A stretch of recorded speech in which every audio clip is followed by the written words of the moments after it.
Անհուսալի վարկեր ունեցող անձանց աջակցության ծրագրից օգտվել է արդեն 8165 մարդ։ Ընդհանուր առմամբ 1,3 միլիարդ դրամի վարկ է մարվել։ Վարչապետին զեկուցել է աշխատանքի և սոցիալական հարցերի նախարարը։ Նիկոլ Փաշինյանն այցելել է աշխատանքի և սոցիալական հարցերի նախարարություն քննարկելու գերատեսչության 2025 թվականի գործունեության արդյունքների հաշվետվությունը և իրականացված աշխատանքները։ Արսեն Թորոսյանն անդրադարձել է ընտանիքների անապահովության գնահատման նոր համակարգին։ Թե ի սկզբանե գնահատումն է ավելի շատ կենտրոնացած կարիքի վրա եւ ոչ թե կարգավիճակի, եւ թե աշխատունակ քաղաքացիների համար վերագրումների ինստիտուտով մենք եւ աշխատանք առաջարկելով նրանց ըստ էության դրդում ենք աշխատել եւ ոչ թե մնալ համակարգում, որտեղ եթե նրանք հրաժարվեն աշխատել մի քանի անգամ, նրանց եկամուտը վերագրվելու անկախ ամեն ինչից եւ նրանք դուրս են գալու համակարգից եւ հետեւաբար իրենց ձեռնտու են լինելու աշխատելը։ Նոր համակարգը փորձնական գործարկվել է 2025 թվականի մարտի 17-ից Սյունիքի ու Կոտայքի մարզերում, իսկ հուլիսի 1-ից կգործի ամբողջ հանրապետությունում։ Ըստ այդմ ծայրահեղ անապահով ճանաչված ընտանիքները կստանան նվազագույն երաշխավորված եկամուտ, պարենային զամբյուղին համարժեք։ Նպաստի միջին չափը 78,000 դրամ է, առավելագույնը 200,000։ Վերջին տարիներին անապահովության համակարգում եղած քաղաքացիների թիվը նվազել է։ Եթե նայենք օրինակ 23 թվականին 68,000 մոտավորապես, 24-ին 63,000 եւ հետո մոտավորապես 49-50,000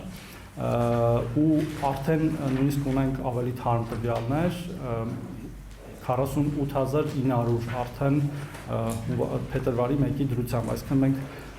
կայուն անկում ունենք անապահովության համակարգում թե նախկին թե նոր ընդգրկված քաղաքացիների։ Բարելավում է նաև e-work համակարգը։ Մեր միասնական սոցիալական ծառայության եւ թվային ներուժը այնքան մեծ է, պարոն վարչապետ, որ մենք կարող ենք հավակնել դառնալ Հայաստանի ամենամեծ կարիերայի կենտրոնը, թե տեղում ծառայություններ մատուցելով, այսինքն հողի վրա ՄՍԾ կենտրոն եւ թե թվային հարթակներում եւ մեր նպատակը դա է լինելու, թե մեր աշխատողները ինչպես սովորեն եւ կարողանան օգտագործել այդ հարթակները եւ թե քաղաքացիները եւ բիզնեսները իրենց առաջին ընտրությունը կարծես թե լինի հենց e-work-ում դնելը եւ e-work-ով գտնելը եւ սա չլինի միայն այն քաղաքացիների համար, որոնք այլ միջոցներով չեն կարողացել գտնել աշխատանք, օրինակ կրթության կամ այլ բաների բացակայությունների պատճառով։ Ղարաբաղի ստեղահանվածների կայուն կենսապահովման ուղղված ծրագրերը եւս պետության ուշադրության կենտրոնում են։ Մենք հունվարի 1-ի դրությամբ ունեցել ենք արդեն 4012 շահառու ընտանիք, որ ստացել է հավաստագիր, բայց այս փետրվարի 1-ի դրությամբ արդեն ունենք 4404, այսինքն պլյուս 400 մեկ ամսվա մեջ եւ իրացված 1932,